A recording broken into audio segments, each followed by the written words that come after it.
Esta es la segunda lección del Apocalipsis. Estamos siempre en el primer capítulo, en el versículo 2, que dice que han dado testimonio de la palabra de Dios y del testimonio de Jesucristo.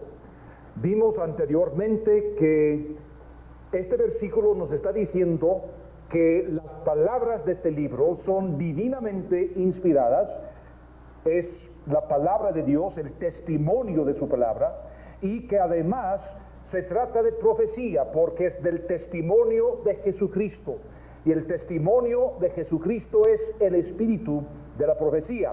Pero una cosa más nos dice el versículo 2, y de todas las cosas que ha visto. Es decir, hermanos, que lo que vamos a ver en este libro del Apocalipsis no se trata de un sueño, no se trata de una visión, no son fábulas, no son inventos humanos, son las cosas que Juan ha visto. Es una realidad. Y en ese sentido, el Apocalipsis es un poco diferente que otros libros proféticos, que a veces se tratan de sueños, de visiones. Lo que tenemos aquí en este libro es algo muy literal, cosas que Juan ha visto con sus propios ojos. Y vamos a ver el énfasis que Juan hace en este hecho. Habrá ciertos símbolos que vamos a ver en este libro, pero siempre son símbolos claramente marcados. En versículo 3 tenemos una bendición especial prometida a aquellos que leen y creen este libro. Es la primera de 7 bienaventuranzas que se encuentran en este libro. Bienaventurado el que lee y los que oyen las palabras de esta profecía y guardan las cosas en ella escritas, porque el tiempo está cerca. Ahora, como digo, esta es la primera de 7 bienaventuranzas que vamos a ver en este libro. Les doy las referencias para sus notas y luego vamos a marcarlas una por una. Primero, la que encontramos aquí en el versículo 3. La segunda bienaventuranza no la vamos a ver hasta el capítulo 14, el versículo 13. Capítulo 14, versículo 13. La tercera en capítulo 16, versículo 15. 16, 15. La cuarta en 19, 9. 19, 9. La quinta en Apocalipsis 20, el versículo 6. 26. La sexta en capítulo 22, versículo 7. 22, 7. Y la séptima y última bendición en capítulo 22, versículo 14. 22, 14. Y como podemos apreciar, esta bendición es una triple bendición. Primero, bienaventurado el que lee. Es singular.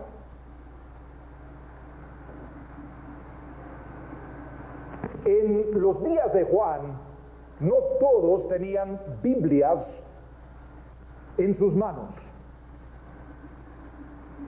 Cada uno de ustedes entró el día de hoy con su Biblia. Ahora, por supuesto, cuando Juan escribe este libro, la Biblia no se había completado. Aquí tenemos el último libro. Y por eso, en las iglesias había una persona para leer las Escrituras. Y hasta el día de hoy, en muchas iglesias, hay un tiempo durante el culto tan solo para leer la Biblia. Es una costumbre que viene desde el primer siglo, tomando en cuenta que primero no todos tenían Biblias y en segundo lugar no todos sabían leer. Y hasta el día de hoy es un problema en algunos lugares. Entonces, muchos pastores han pensado tener un tiempo para leer la Biblia para cualquier persona que no sabe leer. Yo sé que en nuestra iglesia en Kansas City hacemos esto cada domingo por la mañana. Tenemos un hermano que viene y tenemos un tiempito para leer unos versículos en cada servicio. Así leemos por toda la Biblia. Actualmente estamos en el libro de Hebreos. Después vamos pasando por Santiago, etcétera, para leer toda la Biblia, para dar oportunidad a cada hermano para escuchar cada palabra de Dios. Aún en los Estados Unidos y otros países tan desarrollados hay personas que no saben leer. Y hay personas en nuestra iglesia que no saben leer. Aunque en un país muy desarrollado, muchas veces las personas que no saben leer tienen mucha pena y no quieren reconocerlo. Es algo muy secreto. Entonces, reconociendo este problema y la pena que tienen, ¿para qué no tener un tiempito en cada culto para leer la Biblia? Dando honor, dando lugar. Entonces, Juan, escribiendo estas palabras, quiere decir así que este libro es digno de ser leído en las iglesias. Así se reconocía la Escritura. Había muchos libros y muchas cartas como el día de hoy, pero la palabra de Dios divinamente inspirada se leía en las iglesias desde un principio. Cuando Pablo escribió su epístola a los Efesios, por ejemplo, de inmediato hicieron copias, mandaron estas copias a las demás iglesias por todo el mundo, y en las iglesias daban lectura a la carta, porque reconocían que era la palabra de Dios y no tan solo otra carta más de Pablo. Así que Juan, por eso, tres veces ya, va Juan diciéndonos que lo que tenemos aquí es divinamente inspirado. Versículo 1, versículo 2 y ahora otra vez en el tercer versículo, dándonos a entender que este libro también es digno de ser leído en los cultos de la iglesia. Pero como digo, es una triple bendición, no tan solo para aquel que lee, sino los que oyen las palabras de esta profecía. Es una bendición leer, pero otra bendición también oír estas palabras. Noten que ahora es plural, los que oyen. Y en tercer lugar, los que guardan las cosas en ella escritas, otra vez plural. Ha de leer este libro, luego escuchar lo que dice, para luego obedecer, ponerlo a la práctica. Las palabras de esta profecía. Otra vez, Juan nos está diciendo que es una profecía. Y lo que tenemos aquí es una refutación a otra teoría de interpretación de este libro. En este caso, la teoría preterista, que dice que Juan escribió estas palabras hablando de cosas ya pasadas. Es decir, bueno, está bien, aceptamos que Juan escribió el libro ahí por el año 92, 93, por ahí, está bien, pero no podemos aceptar que es una profecía, porque lo que Juan describe es lo que pasó en el año 70. Entonces lo que pasó probablemente es que Juan escribió estas palabras apocalípticas hablando de la caída de Jerusalén que ya pasó. Pues si así es, ¿por qué es que Juan hace énfasis en el hecho de que esta cosa es una profecía? Si así es, entonces Juan es mentiroso y no sería conveniente escuchar lo que dice de todos modos. Así que o tenemos que aceptar que es la palabra de Dios, o tenemos que rechazarlo. Y si aceptamos que es la palabra de Dios, tenemos que aceptar que es profecía. Así que esa teoría no tiene validez. Y por eso dice que es una profecía, cosa aún futura. Ahora, comenzando en el versículo 4, tenemos la salutación o el saludo, como dirán ustedes, de Juan a las 7 iglesias. En versículo 4 dice: Juan a las 7 iglesias que están en Asia, gracia y paz a vosotros, del que es, y que era, y que ha de venir, y de las 7 espíritus que están delante de su trono, y de Jesucristo, el testigo fiel, el primogénito de los muertos, y el soberano de los reyes de la tierra, al que nos amó y nos lavó de nuestros pecados con su sangre, y nos hizo reyes y sacerdotes para Dios su Padre. A él sea gloria e imperio por los siglos de los siglos. Amén. He aquí que viene con las nubes, y todo ojo le verá, y los que le traspasaron, y todos los linajes de la tierra harán lamentación por él. Sí, amén. Yo soy el alfa y la omega, principio y fin, dice el Señor, el que es y que era y que ha de venir, el Todopoderoso. Ahora, aquí encontramos los destinatarios de la salutación de este libro en versículos 4 al 8. Asia correspondería más o menos a lo que hoy en día es Turquía. Se trata de Asia Menor, mejor dicho. Cuando nosotros pensamos en Asia, pensamos en la China, Japón, Corea, etc. Pero en los días bíblicos, Asia es lo que llamamos nosotros Asia Menor, más bien dicho Turquía, para ser muy específico. Había más de 7 iglesias en esta región, pero estas son escogidas para caracterizar ciertas cosas, como lo vamos a ver en nuestros próximos estudios. Pero debemos reconocer y recordar que estas 7 iglesias son 7 iglesias literales, históricas. Estas 7 iglesias en Asia. ¿Y qué les dice? Versículo 4: gracia y paz a vosotros. Lo mismo que siempre decía el apóstol Pablo. Gracia, que era la salutación más común entre los griegos, saludándose los unos a los otros, diciendo caris, caris, es decir, gracia. La gracia de Dios es lo que hemos recibido, es lo que necesitamos.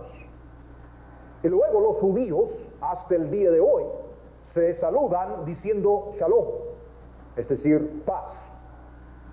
Y tenemos paz porque hemos recibido la gracia. Y por eso el orden siempre es así. Primero la gracia de Dios y luego la paz. Muchos no tienen paz porque no han recibido la gracia. Pero si uno recibe la gracia de Dios, puede tener paz con Dios, y la paz de Dios que sobrepasa todo entendimiento. Así que este es el saludo familiar que usa Pablo en cada carta que escribe, y así comienza este libro del Apocalipsis. Una cosa que vamos a notar, hablando de estas 7 iglesias, es que el número 7 tiene gran significado en este libro. Ya hemos hablado de 7 bienaventuranzas, hemos hablado de 7 iglesias, etc. El número 7 es el número de cumplimiento, de perfeccionar una cosa. El libro del Apocalipsis es el libro en donde todo se cumple, se perfecciona, se completa. El número 7 aparece 55 veces en este libro. Es decir, que tiene un lugar muy importante. Les doy unos ejemplos nada más. No es necesario escribir estos ejemplos porque vamos a analizar cada uno. Pero en este libro vamos a ver estas 7 iglesias, vamos a ver 7 candeleros, 7 estrellas, 7 sellos, 7 cuernos del cordero, 7 ojos, 7 trompetas, 7 copas, 7 truenos, 7 cabezas del dragón, 7 espíritus de Dios, 7 bienaventuranzas, 7 ángeles, 7 personajes principales, 7 montes, 7 avisos en cuanto a la brevedad del tiempo, 7 cosas nuevas y 7 ayes. Y hay muchos más. Vez tras vez vamos a ver este número 7. Pero también lo que tenemos aquí en estos versículos es un saludo de parte de la Trinidad. Porque en estos versículos 4 y 5 podemos distinguir cada miembro de la Trinidad. Juan, a las 7 iglesias que están en Asia: gracia y paz a vosotros del que es, y que era, y que ha de venir. Aquí tenemos a Dios el Padre. Y algunos dirán, no, momentito, así se describe el Señor Jesucristo. Correcto. Pero en este contexto no se trata de Jesucristo, porque Él aparece en el versículo 5. Así que obviamente se trata del Padre. Él y el Padre son la misma cosa.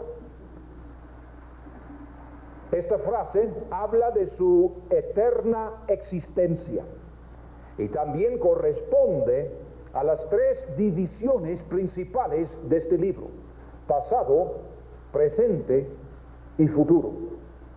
Otro número importante, el número 3, porque cada cosa que Dios hace tiene 3 partes. Porque Dios hace las cosas a su imagen, quien es Padre, Hijo y Espíritu. El hombre, alma, espíritu y cuerpo. 3 colores principales. 3 partes del tiempo: pasado, presente, futuro. 3 elementos básicos de la vida. Vez tras vez tras vez ese número 3 aparece en cada cosa que Dios ha hecho. Dios el Padre, entonces, al llegar al versículo 19, vamos a ver que Dios se presenta así, porque así se divide el libro: pasado, presente, futuro. Versículo 19 es la clave, a propósito, para entender este libro, pero vamos a llegar ahí a este versículo dentro de poco. En segundo lugar, podemos ver la presencia del Espíritu Santo también. Juan, a las 7 iglesias que están en Asia: gracia y paz a vosotros del que es, y que era, y que ha de venir, y de los 7 espíritus que están delante de su trono. Y aquí quedan muchos diciendo, ¿7 espíritus? ¿No dice Efesios que hay un espíritu, el Espíritu Santo? ¿Cómo es 7 espíritus? ¿De qué se trata? Algunos quieren decir que son ángeles, pero no dice que son ángeles. Dice los 7 espíritus de Dios, o los 7 espíritus, digo, que están delante de su trono. La respuesta se encuentra en un pasaje del Antiguo Testamento, en Isaías capítulo 11, el segundo versículo. Isaías capítulo 11. Y para tener el contexto vamos a comenzar desde el versículo 1. Saldrá una vara del trono de Isaí, y un vástago retoñará de sus raíces, y reposará sobre él, una profecía de Cristo, reposará sobre él el espíritu de Jehová, 1, espíritu de sabiduría, 2, y de inteligencia, 3, espíritu de consejo, 4, y de poder, 5, espíritu de conocimiento, 6, y de temor de Jehová, 7. En el tabernáculo había un candelero que tenía esta forma: una columna con vela encima, con 3 ramas en cada lado, con un total de 7 velas, simbolizando el Espíritu del Señor. Lo que tenemos aquí en Isaías capítulo 11 son 7 funciones del Espíritu de Jehová, el Espíritu de Dios. Un solo Espíritu de Dios hay, quien tiene 7 funciones o ministerios principales.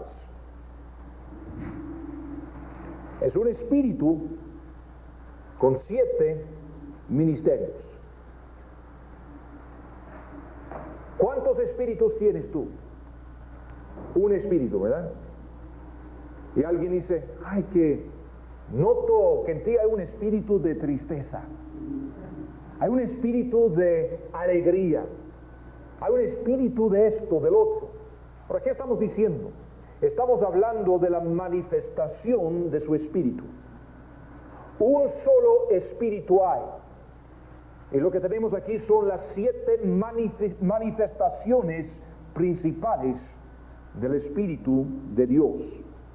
Luego tenemos este saludo también de parte del Hijo de Dios, cuando dice en versículo 5: y de Jesucristo, el testigo fiel, el primogénito de los muertos y el soberano de los reyes de la tierra.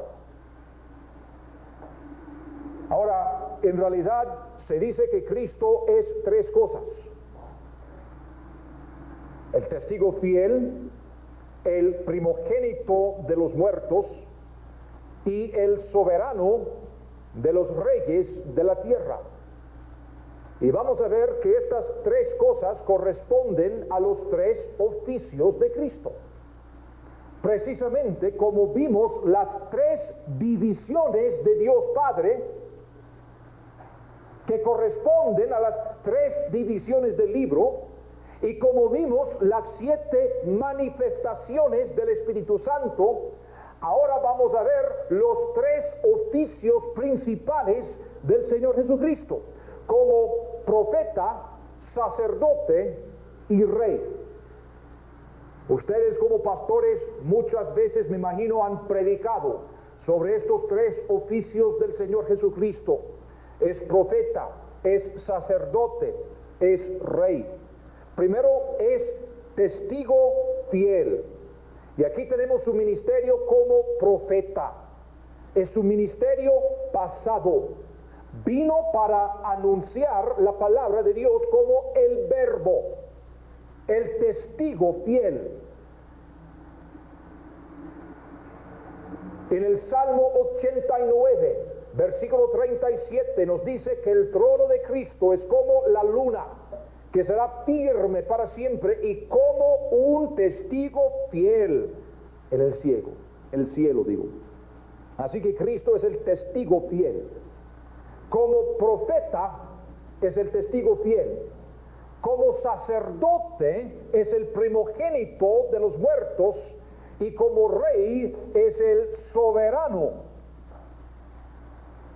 Así que estos son los 3 oficios de Cristo. Es un fiel testigo de Dios en que todo lo que sabemos en cuanto a Dios se reveló en la persona de Cristo Jesús, como su fiel testigo. En Juan 14, versículo 8, Felipe le pregunta al Señor. Felipe le dijo: Señor, muéstranos el Padre y nos basta. Jesús le dijo: ¿tanto tiempo hace que estoy con vosotros y no me has conocido, Felipe? El que me ha visto a mí ha visto al Padre. ¿Cómo pues dices tú, muéstranos el Padre? Él es el testigo fiel. En Hebreos Hebreos 1, versículos 1 al 3. Hebreos 1 al 3. Dios, habiendo hablado muchas veces y de muchas maneras en otro tiempo a los padres por los profetas, en estos postreros días nos ha hablado por el Hijo, a quien constituyó heredero de todo y por quien asimismo hizo el universo, el cual, siendo el resplandor de su gloria y la imagen misma de su sustancia, y quien sustenta todas las cosas con la palabra de su poder, habiendo efectuado la purificación de nuestros pecados por medio de sí mismo, se sentó a la diestra de la majestad en las alturas, etc. Él es el testigo fiel de lo que es Dios. Colosenses, primer capítulo, versículo 15. Colosenses 1:15. Él es la imagen del Dios invisible, el primogénito de toda creación. Versículo 19, por cuanto agradó al Padre que en él habitase toda plenitud. Capítulo 2, versículo 9, porque en él habita corporalmente toda la plenitud de la deidad. Cristo Jesús es el testigo fiel, y aquí tenemos su oficio como profeta para revelarnos quién es Dios. Todo lo que sabemos en cuanto a Dios Padre, todo viene de la revelación del Señor Jesucristo. Ahora, su ministerio de profeta, en otras palabras, se llevó a cabo en su encarnación. En segundo lugar, Cristo es el primogénito de los muertos. El primogénito de los muertos. No se dice que Él es el primero en resucitar. Lázaro, el hijo de la viuda de Naín, Jonás y otros más resucitaron antes.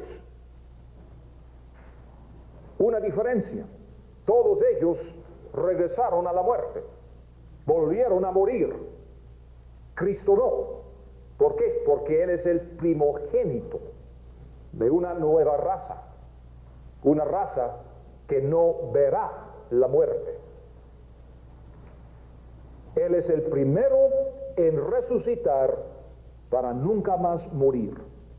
Primera de Corintios, capítulo 15, versículo 23. Primera de Corintios 15, 23. Colosenses 1:15. Colosenses 1:15. Y el Salmo 89, el versículo 27. Cristo llevó a cabo el ministerio de sacerdote en su resurrección, no cuando andaba aquí en la tierra, sino en su resurrección. Hebreos capítulo 3, versículos 1 y 2. Hebreos capítulo 3, versículos 1 y 2. Por tanto, hermanos santos, participantes del llamamiento celestial, considerad al apóstol y sumo sacerdote de nuestra profesión, Cristo Jesús, el cual es fiel al que le constituyó, como también lo fue Moisés en toda la casa de Dios. También en el mismo libro de Hebreos capítulo 10, versículo 11, Hebreos capítulo 10, el versículo 11, y ciertamente todo sacerdote está día tras día ministrando y ofreciendo muchas veces los mismos sacrificios que nunca pueden quitar los pecados. Pero Cristo, habiendo ofrecido una vez para siempre un solo sacrificio por los pecados, se ha sentado a la diestra de Dios. Esta es su función como sacerdote. Sentarse a la diestra de Dios porque ya cumplió su responsabilidad. Ha presentado el único sacrificio que puede quitarnos el pecado. Y es una función que sigue hasta el día de hoy. ¿Qué está haciendo el Señor hoy en día?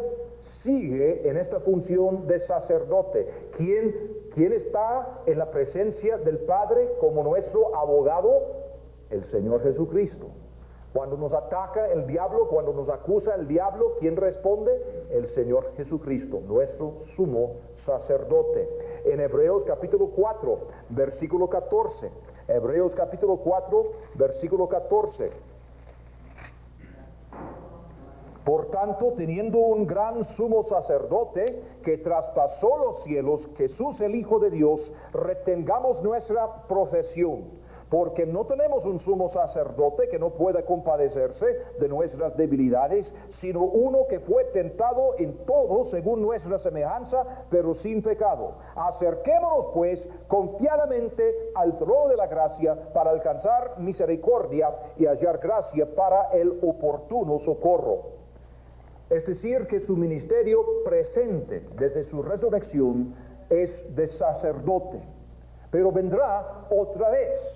Y vendrá como el soberano de los reyes de la tierra, porque vendrá, como lo vamos a ver aquí mismo en el Apocalipsis, como el Rey de Reyes y Señor de Señores.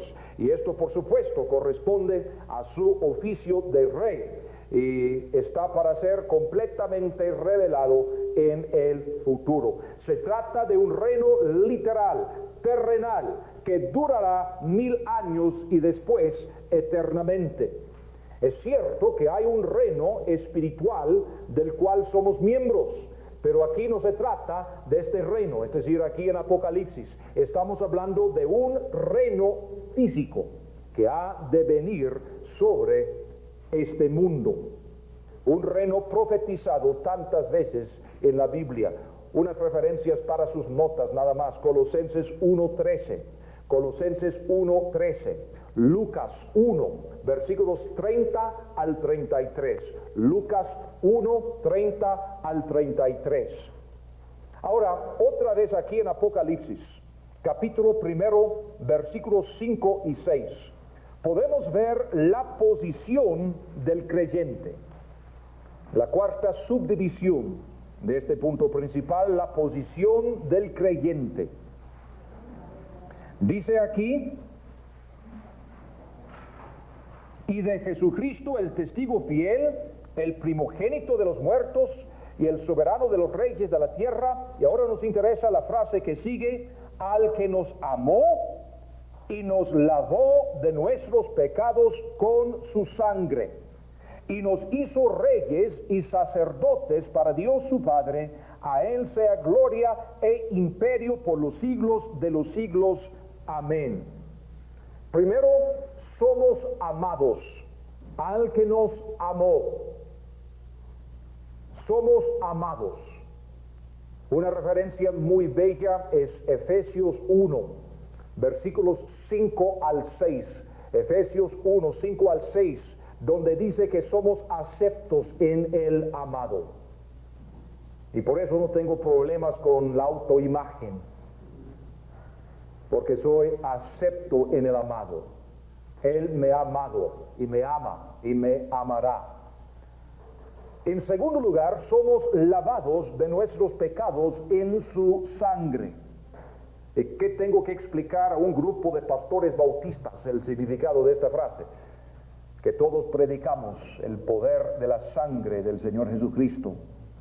Luego dice que somos reyes, y es un aspecto futuro de nuestra salvación. Algunos afirman que lo que tenemos aquí es una mala traducción, que mejor sería somos un reino de sacerdotes, pero lo dicen porque quieren negar la existencia de un reino literal en el futuro.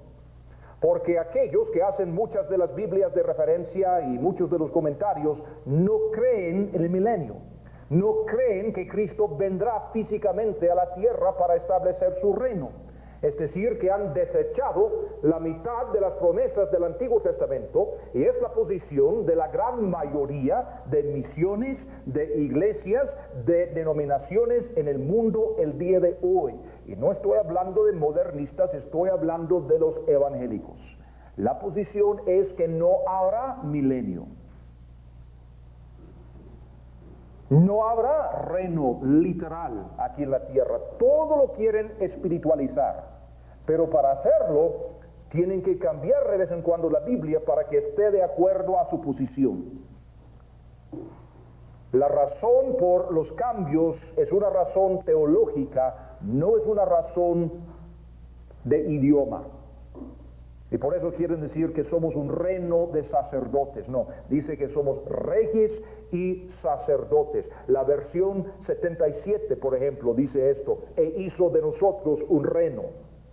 Pero quiere decir que es algo muy espiritual. Sin embargo, aquí en capítulo 5, versículo 9, aquí en capítulo 5, versículo 9, dice: y cantaban un nuevo cántico diciendo: digno eres de tomar el libro y de abrir sus sellos, porque tú fuiste inmolado y con tu sangre nos has redimido para Dios de todo linaje y lengua y pueblo y nación, y nos has hecho para nuestro Dios reyes y sacerdotes, y reinaremos sobre la tierra.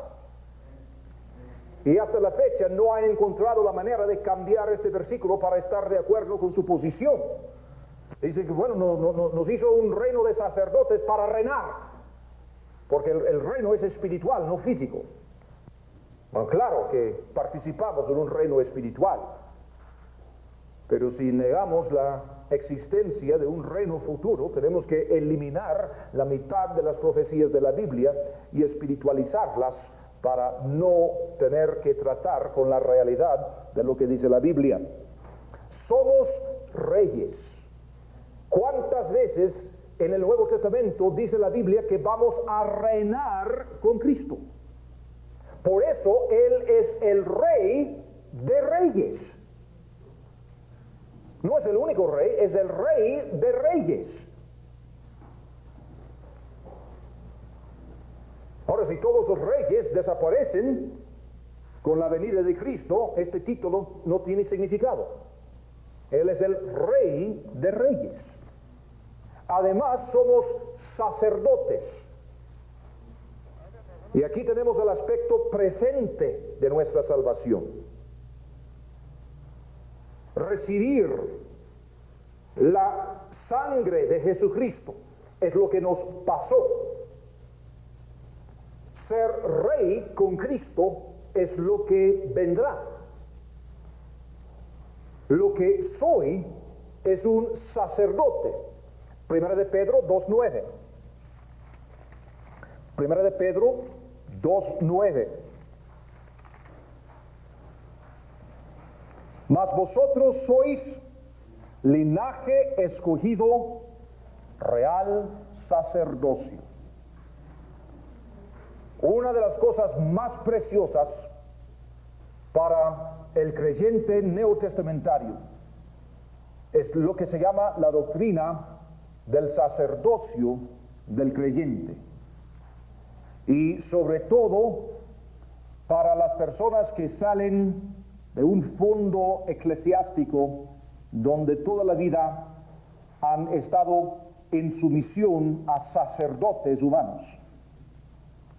Porque ahora podemos entender que todos nosotros como creyentes somos sacerdotes y que todos tenemos acceso directo e inmediato al trono de Dios y que no tenemos que pasar por ninguna otra persona, porque un mediador hay entre Dios y el hombre, y sabemos quién es el mismo Señor Jesucristo, por supuesto.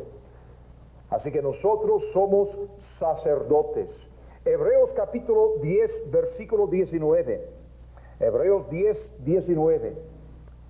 Así que, hermanos, teniendo libertad para entrar en el lugar santísimo por la sangre de Jesucristo, por el camino nuevo y vivo que Él nos abrió a través del velo, esto es, de su carne, y teniendo un gran sacerdote sobre la casa de Dios, acerquémonos con corazón sincero, en plena certidumbre de fe, purificados los corazones de mala conciencia y lavados los cuerpos con agua pura.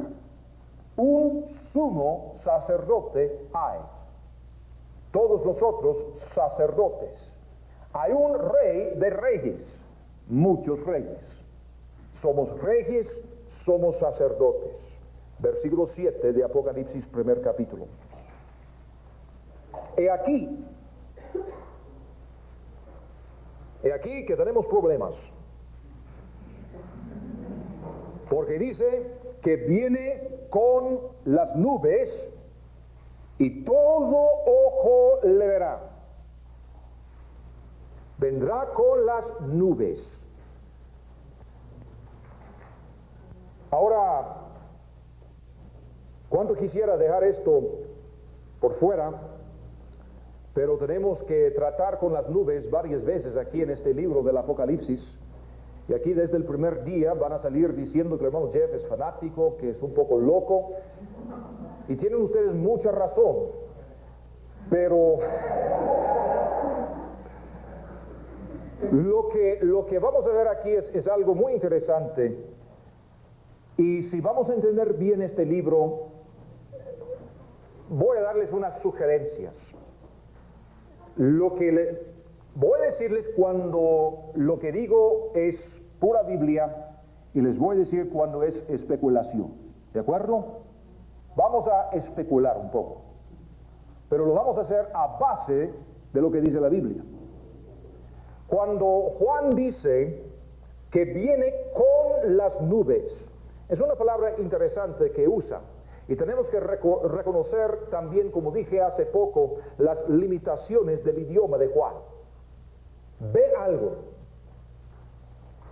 Los griegos tenían varias palabras para querer decir nubes.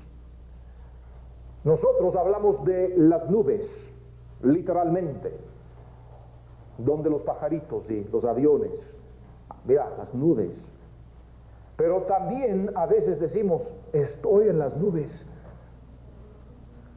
Queriendo decir que, no sé, hombre, que estoy fuera de onda, que esto, que el otro, que estoy en las nubes. Y hablamos de algo nebuloso.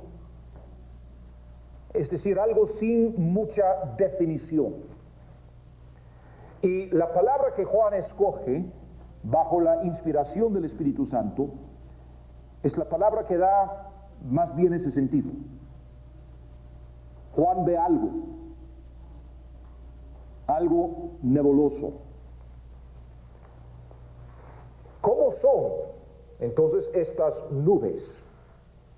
Tan solo quiere decir que algún día vendrá el Señor Jesucristo y va a aparecer ahí en el cielo con las nubes, los pajarillos cantando ¿Y qué pasará en la mitad del mundo que está en oscuridad? Porque dice, todo ojo lo verá.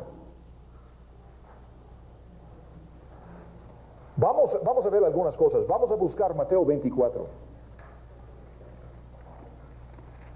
Mateo 24, versículo 30. Entonces aparecerá la señal del Hijo del Hombre en el cielo, y entonces lamentarán todas las tribus de la tierra y verán al Hijo del Hombre viniendo sobre las nubes del cielo con poder y gran gloria. Cuando leo Juan 20 y 21, y no hay que buscarlo, Juan dice que sería imposible recordar todo lo que hizo y todo lo que dijo el Señor Jesucristo. Dice Juan que no habría lugar en todos los libros del mundo. Y esto nos da a entender que las palabras que tenemos en la Biblia son palabras medidas. Dios no pasa mucho tiempo en su Biblia echando flores. Dios tiene algo que decirnos.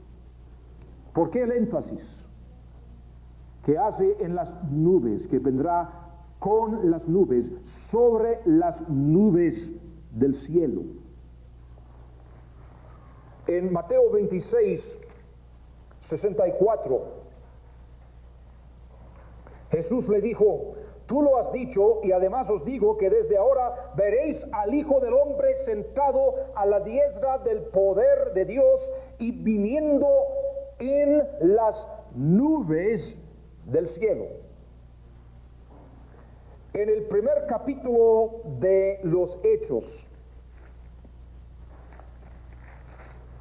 versículo 9. Y habiendo dicho estas cosas, viéndolo ellos, fue alzado y le recibió una nube que le ocultó de sus ojos. Pero la palabra recibir es muy fuerte. Le recibió.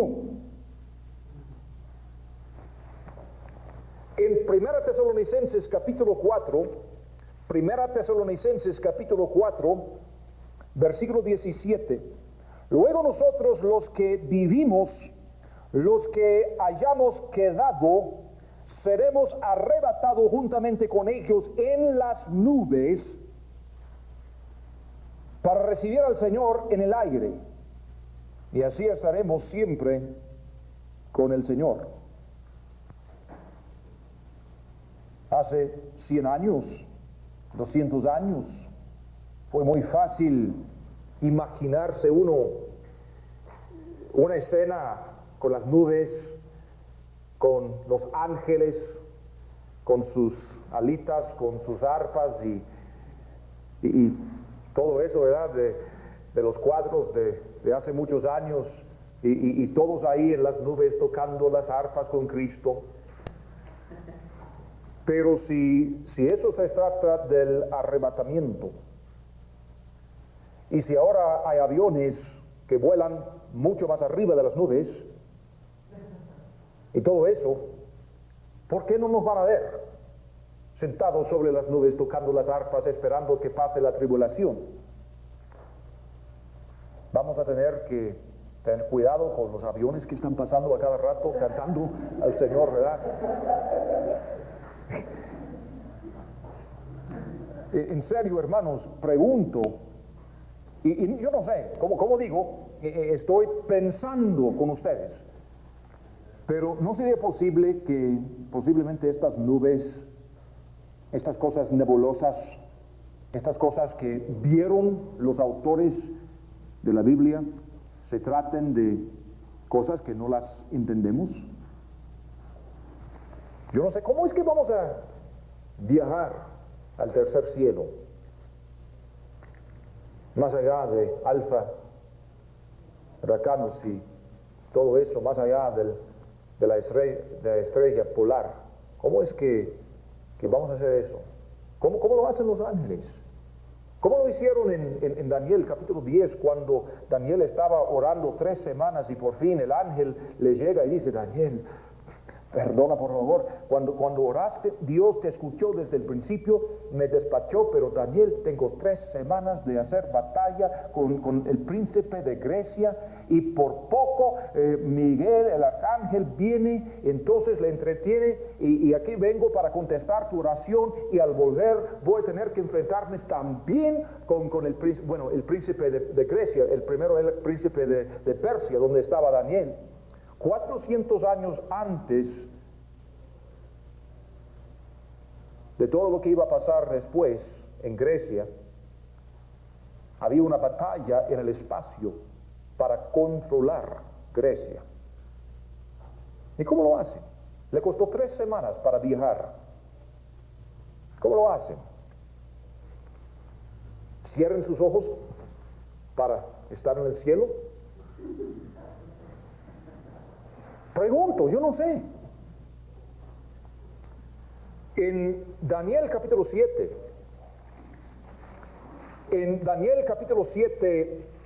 versículo 13,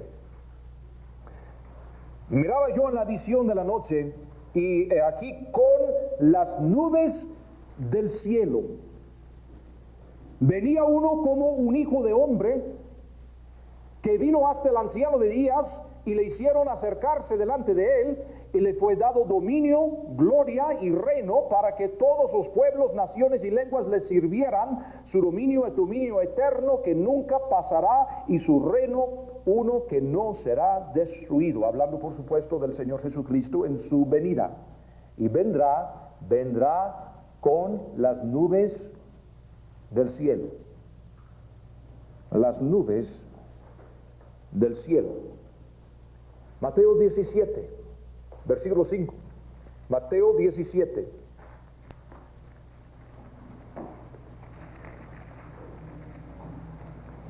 Versículo 5. Mientras él aún hablaba, Pedro, en el monte de la transfiguración, una nube de luz los cubrió. Una nube de luz. Obviamente no se trata de una nube como las que vimos el día de hoy.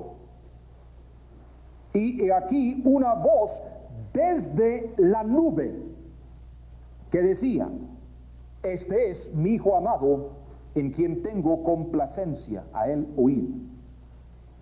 Algo nebuloso, es decir, aparece, resplandeciente, y sale de esta nube, de este algo nebuloso, sale la voz de Dios. En Éxodo 13, 21,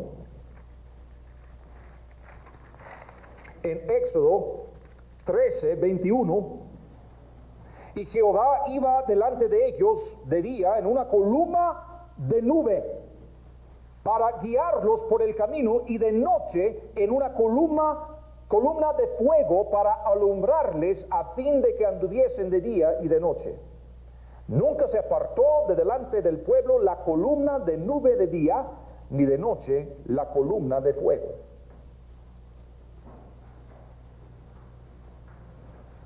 Apocalipsis 11, versículo 2. Apocalipsis 11, versículo 2.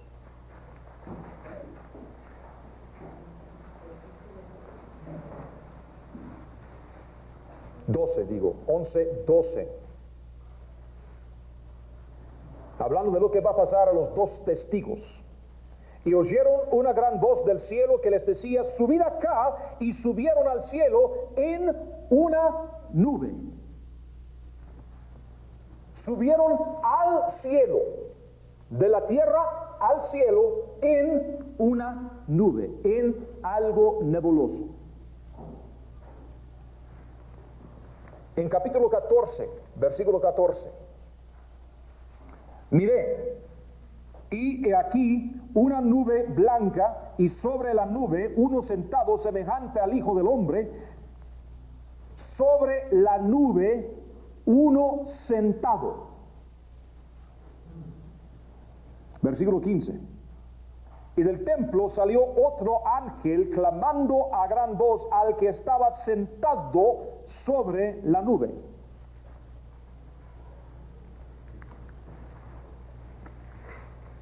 Ahora, yo no sé qué decirles, pero me es interesante que hace muchos años, cuando comenzaron los hombres a hablar de los ovnis, decían, pues no sé, que parecen como nubes. Y la ola moderna comenzó ahí por el año 1948. ¿Qué otra cosa sucedió ese año? Qué interesante. Ay, hermano, no lo creo. Me imagino que no. Pero muchos inconversos sí lo creen. Y están preparados para aceptar que el arrebatamiento se trata de una invasión celestial de seres extraterrestres. Y están listos para aceptarlo. Yo personalmente he hablado con funcionarios del gobierno de los Estados Unidos, científicos, que hablan de esto como si fuera cosa de todos los días. Puede ser que lo que estamos viendo desde 1948 es una falsificación de una realidad divina, preparando la mentira del anticristo de que habla Pablo en 2 Tesalonicenses capítulo 2, no sé. Pregunto, ¿qué pasó ahí en el desierto con los hijos de Israel que andaban siguiendo esta nube de día que resplandecía de noche, que les daba maná cosa definida en los Salmos como comida de ángeles. ¿Será posible que los ángeles viajan en algo? Yo no sé, yo soy un espíritu, yo soy el Hijo de Dios, y yo tuve que viajar en algo para llegar aquí. ¿Soy menos espiritual? Creo que no. ¿Quiere decir que Dios no es real? Creo que no. ¿Sabes cuál es el problema? No sabemos lo real ni lo literal que es la eternidad, porque nos han lavado el cerebro pensando que la eternidad es eso de sentar sobre las nubecitas blancas ahí en el cielo, con las arpas, con el halo ahí, con las alitas, y que así se trata del cielo. Vamos a ver otra realidad en este libro del Apocalipsis. Va a ser algo mucho más grande, importante, emocionante y real de lo que muchos se han imaginado.